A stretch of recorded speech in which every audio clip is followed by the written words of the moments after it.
Yo, what's up mga masters, mga bro? Welcome back ulit dito sa ating channel ng Electronics TV. So, for today's video, may papakita ko sa inyo mga masters, mga bro. So, yan, meron tayo dito TCL na 32 inches. Nagpalit tayo ng panel. So, ayan mga masters, mga bro. Ito yung model ng TCL. Yan.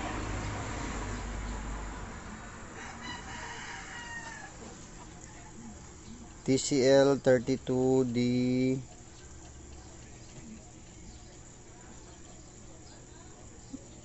3000D. So, ayan yung model niya mga masters, mga bro. Lumalabo yung camera natin, hindi ma-focus yan. So, papakita ko ngayon mga masters, mga bro. Nakabaliktad siya kasi nagpalit nga tayo ng panel. So, papakita natin kung paano natin ibaliktad yung display niya. So, ayan. So, mapapansin natin nakabaliktad siya. So, gagawin natin dito, papasukin natin yung service mode. So, sa ganitong mga model ng TCL, maraming service mode na pwede nating gawin para sa ganitong mga unit. Lalo na sa TCL, kung di natin kabisado yung service mode, wag na lang natin pasukin siguro, no? Kung hindi tayo technician. Kasi posibleng may magalaw tayo na ikasisira ng mga unit natin. So ngayon mga masters, papakita ko na sa inyo. Unang gagawin natin dito, papakita ko yung unang way ng pagpasok ng service mode ng mga TCL. So ganito lang, kailangan natin ng remote. Yan, yung remote nya. So kung wala tayong ganitong remote, pwede naman tayong gumamit ng mga universal na remote. To, gaya nito. Yan. So ayan, punta lang tayo sa menu. Yan, menu. Then ayan, picture. Pag picture, baba tayo. Yan, gawin natin user. So naka user siya. Ayan, punta tayo ngayon dito sa contrast. Scroll down. Yan, contrast. So pag naka-highlight na yung contrast, pindutin natin yung sequence na 9735. So ayan mga masters, lumabas na yung service mode nya. So mapapansin natin dito sa service mode na yan, ayan, papansin natin dyan sa service mode, meron lang dyan factory hotkey warm up. So yung warm up, wag nating i-on yan kasi yan yung burn mode. Baka mag burn mode yung panel natin pag hindi tayo technician o kaya mag-experiment tayo ng ganyan. So posibleng hindi na natin maibalik yun.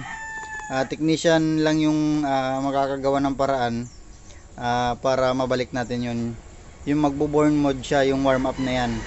Tapos dito sa ADC, yan, mga color adjustment, white balance, shop init, NVM receipt, CVT factory receipt, preset, channel, yan, mga power on mode, USB debugging, upgrading.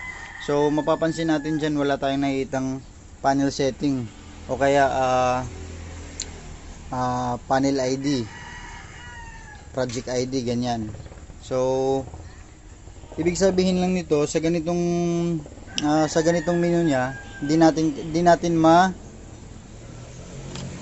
papasok yung panel setting niya. So di natin mababaliktad yung hindi natin mababaliktad yung screen niya. So ganun pa rin yan. So gagawin natin, exit lang natin to. Wala tayong mapapala sa ganitong menu. Yan, exit natin yan. Then next, punta tayo sa isang service mode na naman. Papalabasin ulit natin yung service mode na ibang paraan. So ayan, press lang natin yung menu. Yan, menu. Ganun pa rin, picture. Then baba tayo sa contrast. Yan.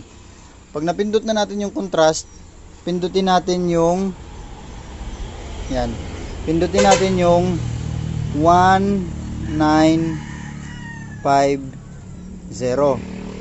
So yan, hindi nakatutok yung remote dun sa sensor natin. Yan. So ulit, yan, punta tayo ng contrast, pindutin natin yung sequence na 1950. So ayan, lumabas ulit yung service mode nya.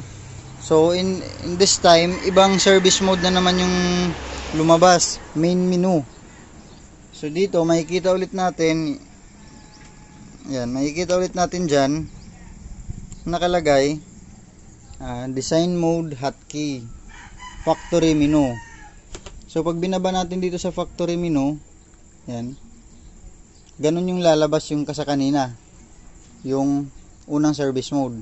So balik natin, ayan, tapos number 2, meron siyang shop settings, tas dito sa others, open ulit natin. So UART debug, so hindi pa rin sa panel yan. Pindutin lang natin yung menu para mabalik. Ayan. Tapos punta tayo dito ngayon sa service menu. Pag pinindot natin yung service menu, walang ibang naka-highlights dyan, dalawa lang, yung hotel tsaka USB update. So kahit ilipat-lipat natin yan, hindi pa rin natin mapupuntahan yung number 8 sana na may panel sa number 8 ito, o kaya dito sa may project name or project ID. So di natin malilipat dyan kasi dalawa lang yung naka-highlight. So ibig sabihin nito, hindi pa rin natin mapapasok yung service mode dito sa menu na to. So ayan, hotel menu, wala yan, reset all. So reset lang natin yung system nyan. So ganun pa rin, nakabaliktad pa rin yung picture. So ngayon naman, exit lang natin to. So ngayon, try na naman natin yung isang service mode ng TCL, yung pang universal na service mode. So ganito gawin natin, press lang natin yung, ayan, press natin yung menu 1147. So hindi lumabas. Ulit, menu 1147. So ayan, lumabas siya. Meron siyang lumabas, factory setting naman ngayon. So ibang service mode na naman to. Ito yung kadalasang service mode ng mga hybrid board. So ngayon, gagawin natin, punta lang tayo dito sa baba. Punta tayo sa number 7, panel settings. So ayan, press natin yung right arrow, yan, preset panel ID. So wag natin gagalawin yan kasi pag ginalaw natin yan, posibleng magkaroon ng problema sa screen natin or baka hindi tanggapin ng system. So dito tayo, baba tayo. So pag ganito naman, pag solarize yung picture natin, pwede tayo sa number 2, LVDS map.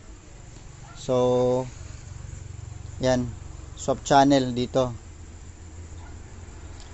So dito baba tayo sa pinaka last, dito sa number 9. So mapapansin natin, ayan, naka-on yung mirror nya. So yan, pindutin lang natin yung off lang natin to. So ayan, naka-off na yung mirror nya. So pansin natin, bumaliktad na yung picture. So okay na to mga bro. Yan, balik natin, on natin yan. So bumaliktad yung picture. So off natin. So bumaliktad ulit yung picture. So ganun lang para mabaliktad natin yung display pag nagpapalit tayo ng mainboard o kaya ng panel. So that's up for today's video mga bro. Salamat sa panonood at sana may natutunan ulit tayo kahit konti. Thank you.